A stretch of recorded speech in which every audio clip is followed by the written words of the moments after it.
Shalom saudaraku, dimanapun saudara berada. Terima kasih buat undangannya.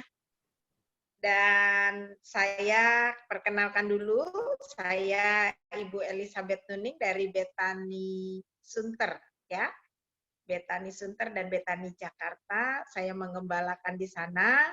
Dan puji Tuhan, hari ini kita semua bertemu dengan saudara kekasih ya, di dalam Yesus kita bersaudara. Amin, saudaraku. Sebelum firman Tuhan, mari kita satu dalam doa. Tuhan Allah Bapa yang Maha Kasih, kami mengucap syukur Tuhan, hari ini kami akan mengadakan firman Tuhan yang harus ditabur hari ini. Biarlah Roh Kudus Tuhan memimpin hamba, dan urapi hamba dengan kuasa Roh Kudus-Mu yang terbesar, yang tidak terbatas. Sehingga pada saat hamba menyampaikan firman, bukan hamba lagi, tapi Roh Kudus Tuhan yang menyampaikan dengan penuh kuasa.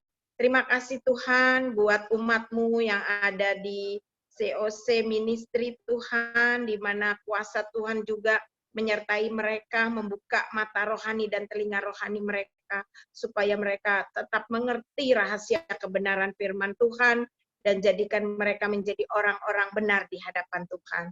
Terima kasih ya Bapak, berfirmanlah, kami siap mendengarnya. Hanya di dalam nama Yesus Kristus kami sudah berdoa dan mengucap syukur. Haleluya. Amin. Amin Ibu Bapak. Shalom, damai sejahtera, sukacita dari Tuhan selalu menyertai kita. Terima kasih untuk undangannya dari Ibu Yeni, Bapak Yanuar, dan keluarga besar ya, keluarga besar COC Ministry, luar biasa. Ini berada di Semarang ya Bapak Ibu ya? Ya, oke. Hari ini saya akan memberitakan firman tentang bagaimana kuasa doa Bapa kami ya. Kalau Bapak dan Ibu masih ingat ya, ada pendeta yang mengatakan bahwa doa Bapa kami harus dihapuskan ya, waktu itu seperti itu. Itu santer sekali di YouTube.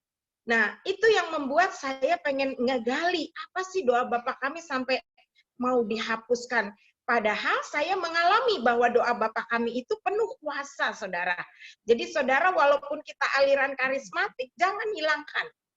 Ya, doa Bapa kami, Imam Rasuli, jangan hilangkan. Karena itu pernyataan di dalam roh, saudara. Ketika saudara belum bisa berdoa apa-apa, belum mengatakan apa-apa, begitu ditutup doa Bapa kami, kuasanya dahsyat. Ya, hari ini saya akan membagikan bahwa doa yang sangat istimewa di dalam gereja adalah doa Bapa kami. Kenapa sih Bu doa Bapa kami begitu istimewa? Ya, dari zaman dahulu Tuhan Yesus sudah mengajarkan sampai sekarang itu doa yang paling istimewa. Nah, kan itu karena doa ini merupakan doa yang agung. Ajaran Tuhan Yesus langsung. Dan doa Bapa kami ini benar-benar doa yang benar-benar yang Tuhan ajarkan, kerangkanya luar biasa. Doa Bapa kami sebagai doa pokok atau doa dasar bagi kita yang berdoa. Bagi kita umat Kristen yang hidup di dalam kebenaran firman Tuhan, kita selalu berdoa. Tapi sayangnya orang-orang karismatik, orang-orang aliran Pentakosta, doa Bapa kami itu sering di nomor 2 kan atau nomor 3 kan, ya. Padahal doa Bapa kami ini penuh kuasa dan mujizat, saudaraku ya. Nah, karena memuat ajaran-ajaran yang utama di dalam kehidupan. Kenapa? Karena kerangka itu diberikan memuat banyak ajaran-ajaran di dalam kehidupan. Amin. Nah, oleh sebab itu saya akan kupas dari 4 dasar. Ya, kita buka di Matius 6 ayat 7 sampai 15. Bisa ditayangkan ya, Bu? Yuk kita baca di Matius 6 ayat 7 sampai 15, kita baca bersama-sama pelan-pelan ya. Kaum laki-laki baca yang ganjil, kaum wanita baca yang genap. Nanti kita tutup di ayat 15 sama-sama. Amin. Silahkan kaum imam dulu di ayat 7, 2, 3. Lagi pula, dalam doa itu janganlah kamu bertele-tele seperti kebiasaan orang yang tidak mengenal Allah. Mereka menyangka bahwa karena banyak kata-kata, doanya akan dikabulkan. Ya, sekarang kaum wanita, ayat 8-nya. Jadi, janganlah kamu seperti mereka, karena Bapakmu mengetahui apa yang kamu perlukan sebelum kamu minta kepadanya. Ayat 9, silakan. Karena itu berdoalah demikian. Bapa kami yang ada di surga, dikuduskanlah namamu. Datanglah kerajaanmu, jadilah kehendakmu di bumi seperti di surga. Berikanlah kami pada hari ini makanan kami yang secukupnya, dan ampunilah kami akan kesalahan kami, seperti kami juga mau mengampuni orang yang bersalah kepada kami. Dan janganlah bawa kami ke dalam pencobaan, tetapi lepaskanlah kami daripada yang jahat. Karena Engkau yang punya kerajaan dan kuasa dan kemuliaan sampai selama-lamanya. Amin. Karena jika kamu mengampuni, firman Tuhan berkata, jika kamu mengampuni,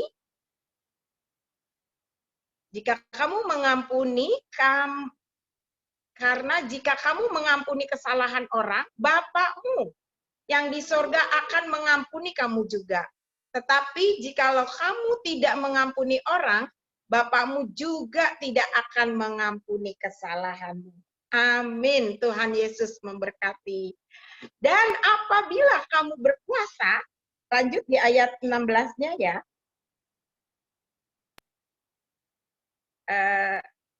Lanjut. Dan apabila kamu berpuasa, janganlah muram mukamu seperti orang munafik. Mereka mengubah air mukanya supaya orang melihat bahwa mereka sedang berpuasa. Aku berkata kepadamu, sesungguhnya mereka sudah mendapat upahnya. Tetapi apabila engkau berpuasa, minyakilah kepalamu, cucilah mukamu, supaya jangan kelihatan orang bahwa engkau sedang berpuasa, melainkan hanya oleh Bapakmu yang ada di tempat tersembunyi. Maka Bapakmu melihat yang tersembunyi akan membalaskan kepadamu. Amin. Tuhan Yesus memberkati. Saudaraku, di sini dikatakan bahwa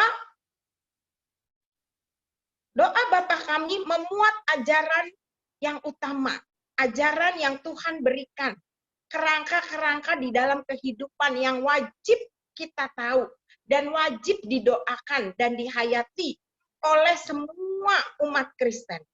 Amin, saudaraku. Saya akan bagi 4 dasar atau 4 ajaran. Ya, yang pertama adalah saya akan kupas, Bapa kami yang di surga, dimuliakanlah namamu. Kenapa kita harus memuliakan Tuhan? Kenapa kita harus mengagungkan nama Tuhan? Sebagai yang diciptakan, kita wajib mengagungkan nama Tuhan, memuliakan nama Tuhan. Dan setiap nafas hidup kita harus memuliakan dan menyembah Tuhan. Amin. Dan ini yang harus terus-menerus kita lakukan, yaitu pujian penyembahan.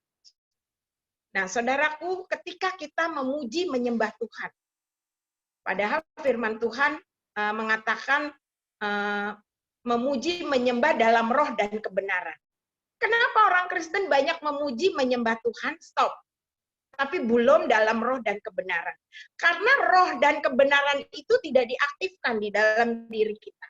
Ketika kita mengaktifkan diri kita untuk Roh Kudus berkuasa atas hidup kita, berbicara atas hidup kita, dan kita rajin membaca firman, karena firman Tuhan adalah kebenaran.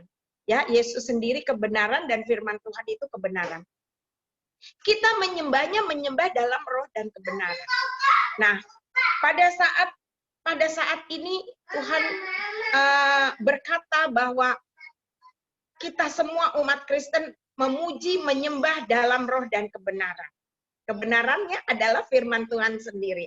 Oleh sebab itu, saudara pada saat memuji, saudara memuji sungguh-sungguh. Tadi saya lihat PL-nya luar biasa. Ya, ayo puji, ayo angkat tangan. Saudara jangan hilangkan event seperti ini. Ya, walaupun cuma sekian menit, tapi kuasa Tuhannya mengalir. Roh Allahnya bekerja, saudara. Setiap kita memuji, menyembah Tuhan, itu kita sedang menarik hadirat Tuhan. Amin. Menarik hadirat Tuhan supaya apa? Supaya hadir di rumah kita, supaya hadir di dalam hati kita. Ketika kita tarik hadirat Tuhan melingkupi kita, kita sedang diberkati, saudara. Dengan pujian penyembahan aja orang bisa sembuh dari sakit penyakit. Dengan pujian penyembahan orang bisa manifestasi. Kenapa? Karena doa Bapa kami mengajarkan seperti itu. Ya, muliakanlah namamu. Nama Tuhan dimuliakan, kuduskanlah namamu. Muliakanlah namamu. Nah, kita wajib memuji menyembah Tuhan. Dan kita harus terus-menerus melakukan pujian penyembahan. Seperti nafas kehidupan kita. Amin. Nah, yang berikutnya, ketika kita sudah memuji menyembah Tuhan, datanglah kerajaan. Hadirat Tuhan datang. Ya, datang hadirat Tuhan di dalam kehidupan kita. Bayangkan kalau 24 jam kita manggil hadirat Tuhan, pagi 1 jam, malam cuma 1 jam, cuma 2 jam manggil hadirat Tuhan. Tapi ketika kita kerja di kantor, ketika kita kerja sedang masak, ketika kita sedang ke pasar, kita boleh menyanyi, memuji Tuhan. Ya, jadi hati kita melekat terus kepada Tuhan. Nah, saat itu datanglah kerajaan. Jadilah kehendakmu di bumi seperti di surga. Apa yang surga mau, bumi lakukan. Apa yang surga mau, semua umat Tuhan lakukan. Oleh sebab itu, kerajaan surga itu harus apa yang kita tahu. Surga minta apa? Hidup kudus. Kita lakukan hidup kudus. Surga minta apa? Kita jadi saksi. Kita lakukan. Menjadi saksi Tuhan. Amin. Nah, di situ dikatakan datanglah kerajaanmu lewat penyembahan, lewat pujian. Jadilah kehendakmu di bumi seperti di surga. Kehendak Tuhan di dalam hidup kita, apa yang Tuhan mau di dalam hidup kita, bukan yang kita mau. Amin. Kebanyakan manusia adalah yang kita mau. Saya maunya anak saya tuh begini, begini, begini. Saya maunya ibu saya begini, begini, begini. Jadi yang kita mau. Saya maunya kalau beli rumah nih yang begini, begini. Jadi maunya kita. Padahal firman Tuhan, jadilah kehendakmu di bumi seperti di surga. Saat kita mau beli rumah, kita bawa ke kaki Tuhan. Saat kita jual rumah, kita bawa ke kaki Tuhan. Terima kasih Tuhan, rumah saya sudah laku, sekarang uang ini saya akan belikan rumah lagi, biarlah kehendakmu yang jadi. Saat kita mendidik anak, biarlah kehendakmu yang terjadi di dalam kehidupan anak ini. Bukan aku. Nah, kita kadang-kadang suka mendahului Tuhan. Kita atur. Saya maunya, Bu, anak saya tuh jangan sampai deh. Jangan sampai banyak dosa. Jangan sampai dia susah. Biar saya aja yang susah. Yang penting anak saya nggak susah. Nah, Ibu sudah ngatur Tuhan, saya bilang begitu. Ya, dalam konseling saya selalu, coba Bu, lakukan apa yang jadi kehendak Tuhan. Bukan apa yang kita mau, tapi yang Tuhan mau yang kita lakukan. Amin. Itu yang namanya kehendak Tuhan jadi. Ya. Terus apalagi Bu? Yang kedua, tadi kerajaan surga, penyembahan sudah, terus yang surga mau, bumi kerjakan. Yang kedua, makanan kami yang secukupnya. Kenapa sih Tuhan selalu mengatakan berbicara soal makanan kami yang secukupnya di dalam doa Bapa kami? Karena manusia tidak pernah cukup. Apapun yang dia punya, baik makanan, baik kehidupan, baik rumah, baik harta benda, tidak pernah cukup dan tidak pernah puas. Makanya Tuhan garis bawahi secukupnya. Tidak foya-foya, dan kalau berlebih, berbagi sama panti-panti, berbagi sama orang-orang miskin. Ya, Tuhan Yesus bilang orang miskin selalu ada di dekatmu. Kenapa? Karena haknya orang miskin ada di dalam berkat kita. Haknya gereja ada di dalam berkat kita. Haknya pendeta, penginjil ada di dalam hartanya kita. Jadi kalau kita dibeli lebih, bukan kita makan sendiri, bukan kita nikmati sendiri, tapi berbagi. Supaya apa? Supaya ada makanan secukupnya di dalam kehidupan kita, tidak berlebih-lebih. Amin, seperti itu ya.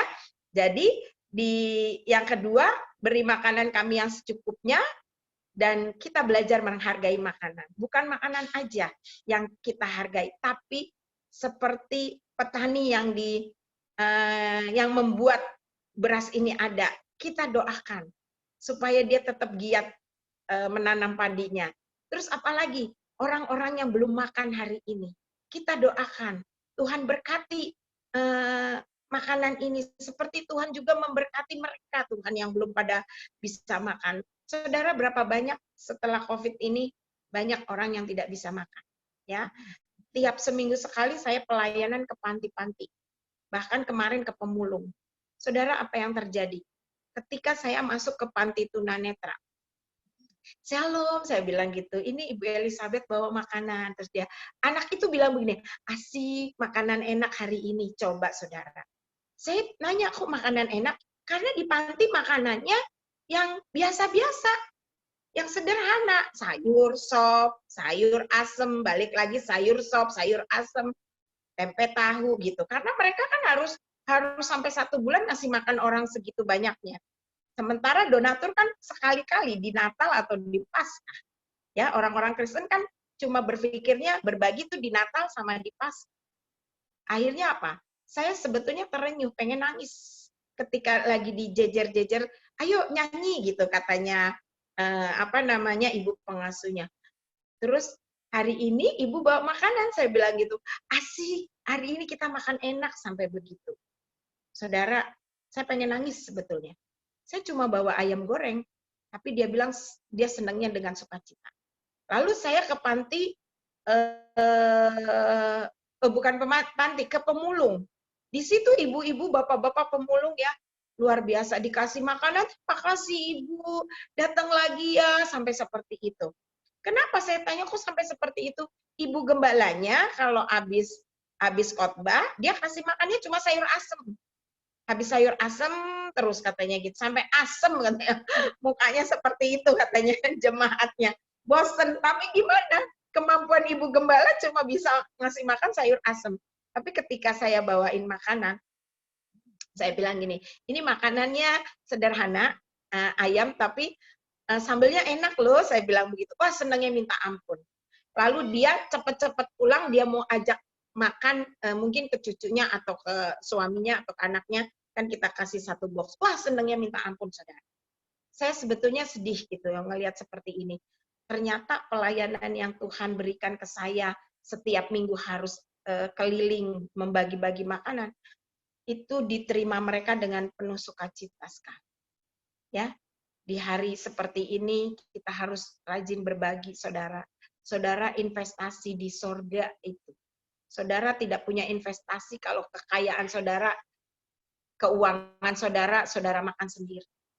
Tuhan beri banyak, Tuhan tuntut banyak. Tapi saya kan nggak diberi banyak, tapi berkati dong. Tetap harus memberkati orang lain. Amin, karena mereka saudara seiman. Pemulung-pemulung itu orang-orang Kristen. Ada teman saya menggembalakan di situ. Dan mereka dengan penuh sukacita apa adanya. Saudara, saya khotbah keringetannya minta ampun karena cuma ditutup sengnya itu panasnya minta ampun di tengah hari, jam 1 siang. Itu keringatnya jatuh semua. Kenapa? Karena memang mereka seperti itu gitu. Ya.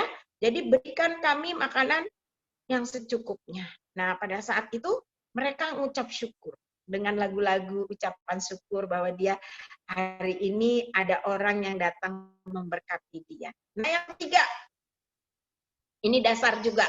Jadi tadi yang ke-1, kedua, sekarang yang ketiga, ampunilah mereka. Karena mereka, ampunilah atas kesalahanku, seperti aku juga mengampuni orang yang bersalah kepada, ya. Dan jangan, ampunilah kami akan kesalahan kami, seperti kami juga mengampuni orang yang bersalah kepada kami. Allah Maha Pengasih dan Pengampun. Kenapa kok kita disuruh mengampuni? Oh, itu mah biasa, Bu. Kalau ada orang yang jahat sama kita, kita harus ngampuni. Bukan. Di sini Tuhan berbicara mengampuni. Mengampuni artinya kita harus bertobat terus-menerus. Dalam pagi berdoa, bertobat, malam berdoa, bertobat, tobat. Dan tobat jangan kembali lagi ke dosa. Ketika saudara kembali lagi ke dosa, itu akan jatuh lebih dalam lagi. Itu firman Tuhan mengatakan begitu. Kembali lagi bertobat, terus jatuh lagi, saudara makin jatuh makin dalam. Ya, jadi saudara yang bertobatnya jatuh bangun, ya seperti itu. Saya kemarin konselingin seorang ibu baru keluar dari narapidana. Dia bilang, kenapa ya Bu ya? Saya Tuhan kok kasih saya seperti ini. Kalau ibu nggak hidup dalam kebenaran, ibu dijauhi dari Tuhan, jauh dari Tuhan. Akhirnya ibu jatuh-jatuh terus di dalam dosa. Dan kalau ibu nggak bertobat, jatuhnya lebih dalam lagi. Jatuhnya lebih dalam lagi. Ya. Nah, di sini pengampunan perlu. Bu, kok pengampunan sama pertobatan? Iya. Kalau kita punya masalah, punya kesalahan di dalam kehidupan kita, kira-kira kita minta ampun sama Tuhan, Tuhan ngampuni nggak? Tuhan mengampuni. Karena Tuhan Maha Pengasih dan Pengampun. Mengasihi dan mengampuni. Itu kata kuncinya. Jadi kita semua orang Kristen setiap hari harus bertobat. Makanya firman Tuhan bilang, bertobatlah kamu, bertobatlah kamu, bertobatlah kamu. Selalu begitu Tuhan Yesus bilang. Bertobat. Ya. Kenapa? Yohanes juga bilang bertobat. Yohanes Pembaptis bilang bertobat. Kenapa? Karena dengan bertobat, kemuliaan Tuhan bisa masuk, kasih karunia Tuhan bisa masuk lagi di dalam hidup kita. Tapi kalau kita nggak bertobat, kasih Allah semakin luntur dan semakin mundur seperti itu, ya. Jadi kerangka ketiga adalah mengampuni. Kalau para pendeta ngomong, kalau kita nggak mau mengampuni saudara kita yang menyakiti kita, Tuhan juga tidak akan mengampuni. Ya, kalau itu udah jelas. Tapi yang Tuhan mau adalah pertobatan pengampunan yang setiap hari harus ada. Amin. Kita harus lepaskan sakit hati kita. Terus apalagi belenggu-belenggu kita. Terus apalagi keterikatan kita. Ya, Bu, saya sering nonton film Korea, ya, ada yang seperti itu, nggak bisa lepas. Terikat, itu juga harus lepas, ya. Semuanya harus lepas, harus bersih hati kita. Ketika hati kita bersih, hati kita melekat kepada Tuhan, nah di situ kasih karunia bekerja. Yang keempat, lepaskanlah kami daripada yang jahat. Kenapa ada lepas? Saudara, apa yang terjadi? Kenapa Tuhan tulis lepaskanlah kami dari yang jahat? Karena proses ini harus terjadi di dalam setiap kehidupan manusia. Kenapa? Masalah terus-menerus ada. Karena orang Kristen begitu mati tidak ada api penyucian. Tidak ada nanti dibersihkan di sana, enggak ada. Dibersihkannya di sini. Difilternya di sini. Oleh sebab itu, kenapa Tuhan bilang lepaskanlah. Ayo kerangka dasar doa Bapa kami, lepaskanlah kami dari yang jahat. Si jahat itu selalu ada di sekeliling kita dan selalu siap menerkam kita, selalu siap ngomong di pikiran kita, karena pikiran kita ini peperangan. Ya, di sini kita suka berperang. Aduh, gimana ya? Nah, peperangan pikiran itu, pikiran kita menguasai hidup kita. Ketika pikiran kita menguasai hidup kita stres. Kenapa? Karena pikiran kita yang menguasai hidup kita. Firman Tuhan mau kita yang menguasai pikiran kita. Pikiran kita harus kita atur. Pikiran kita harus kita kasih makan. Kenapa, Bu? Karena di dalam pikiran ini ada dua. Ya, ibaratnya ada dua anjing hitam dan anjing putih. Kira-kira mana yang menang? Wah, anjing putih, karena anjing putih bersih, anjing putih suci katanya. Enggak, anjing yang hitam yang menang. Anjing yang menang adalah anjing yang banyak dikasih makan. Ya, itu perumpamaan aja ya, di dalam pikiran ini peperangan. Yang banyak dikasih makan siapa? Yang putih, banyak makan firman Tuhan. Pikiran kita jadi pikiran Kristus. Tapi banyak dapat informasi, banyak pikiran dunia. Akhirnya kita hidup ke dalam kedagingan, keduniawian. Makanya Tuhan bilang, lepaskanlah kami dari yang jahat. Kenapa sih harus lepaskan? Ya harus lepas terus-menerus. Ya, kadang-kadang kita sedang dengar firman aja, pikiran kita bisa loncat. Lagi mikirin apa. Padahal kita lagi memuji Tuhan, pikiran kita loncat lagi. Itu kita harus lepaskan. Semua ikatan-ikatan, belenggu-belenggu dosa, kutuk-kutuk keturunan, itu kita minta lepaskan. Kalau kita bisa lepaskan itu, bisa pemutusan itu, kuasa Tuhan mengalir di dalam hidup kita. Dahsyat, saudara.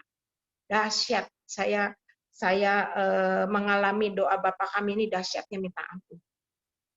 Pada saat kita sudah tidak bisa berbicara lagi untuk berdoa, ya waktu itu adik ipar saya minum baygon karena mertua saya meninggal. Mertua saya meninggal itu mertua perempuan meninggal. Nah adik ipar saya ini paling mirip. Akhirnya dia minum baygon yang banyak. Udah koma di rumah sakit. Tapi ketika si adik itu koma, bapak mertua saya nggak bisa ngomong apa-apa, nangis. Saya bilang, Pak berdoa. Enggak, saya nggak bisa berdoa. Saya nggak ngerti harus berdoa apa. Doa Bapak kami. Akhirnya dari jam 4 pagi kita doa Bapak kami. Ya, karena dia masuk jam 3.30 udah masuk rumah sakit. Jam 4 saya datang, kita doa Bapak kami. Sampai jam 12. Yang jam 12 siang kurang sedikit dia mulai bergerak. Dokter udah angkat tangan. Ini kayaknya nggak bisa ketolong, Bu. Perutnya sudah membuncit seperti itu karena terlalu banyak dan lama. Udah masuk lama katanya dari malam. Tapi nggak ada yang mustahil. Ayo Pak, kita doa Bapak kami. Sampai nangis, doa Bapak kami dengan iman. Bapak kami yang ada di surga, dikuduskan namamu dengan iman. Jadilah kehendak-Mu di bumi seperti di surga. Hari ini adik kami di bumi seperti di surga. Di dalam nama Yesus aku percaya Tuhan. Dalam nama Yesus kuasa Tuhan dahsyat. Jadilah kehendak-Mu di bumi seperti di surga. Berikanlah kami pada hari ini makanan kami yang secukupnya. Terus saya ulang-ulang. Bukan mantra. Tapi saya berdoa dengan iman. Terus berdoa. Sampai jam 12 kurang itu dia bergerak. Pak. Ketika dia bergerak, kuasa Tuhan dinyatakan. Akhirnya apa?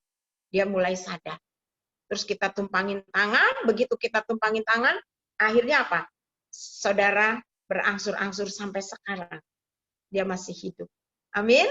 Itu kemuliaan, kekuatan doa Bapa kami. Saya nggak bisa ngomong apa-apa juga kondisi seperti itu. Kadang-kadang kondisi seperti lagi kena begitu, kita nggak bisa ngomong apa-apa. Ayo harus berdoa, nggak bisa. Saudara kondisi shock begitu, si Bapak nggak bisa doa apa-apa. Tapi kan Bapak harus doakan anaknya. Nah itulah pakai doa Bapa kami. Amin. Nah, lepaskanlah kami dari yang jahat. Aku percaya Bapak, Engkau lepaskan roh maut. Dalam nama Yesus, roh kehidupan masuk. Karena saya sudah bisa berdoa. Tapi mertua saya kan nggak bisa berdoa. Karena apa? Karena stres, sebetulnya dia bisa berdoa. Tapi lepaskan karena baru meninggal istrinya, masa anaknya minum baygon gitu. Masa meninggal juga. Akhirnya dilepaskan. Ya, terus sampai selesai kita ulang lagi doa Bapa kami dengan penuh iman, dengan nangis-nangis. Bapa kami yang udah di surga, sampai air mata mengalir. Kuasanya dahsyat, saudara. Nah, hari ini saudara sudah mendengar bahwa doa Bapa kami itu penuh kuasa, ya. Berikan makanan bukan hanya makanan yang Tuhan berikan, tapi kesehatan kita diberikan oleh Tuhan. Amin. Makanya secukupnya. Kalau lebih berbagi sama orang-orang yang susah. Nah, oleh sebab itu, saudara, mulai hari ini, saudara tiap pagi berdoa, tutup dengan doa Bapa kami. Malam berdoa, tutup dengan doa Bapa kami. Amin. Saudara lihat kuasa Tuhan dahsyat. Tuhan Yesus memberkati. Mari kita satu dalam doa.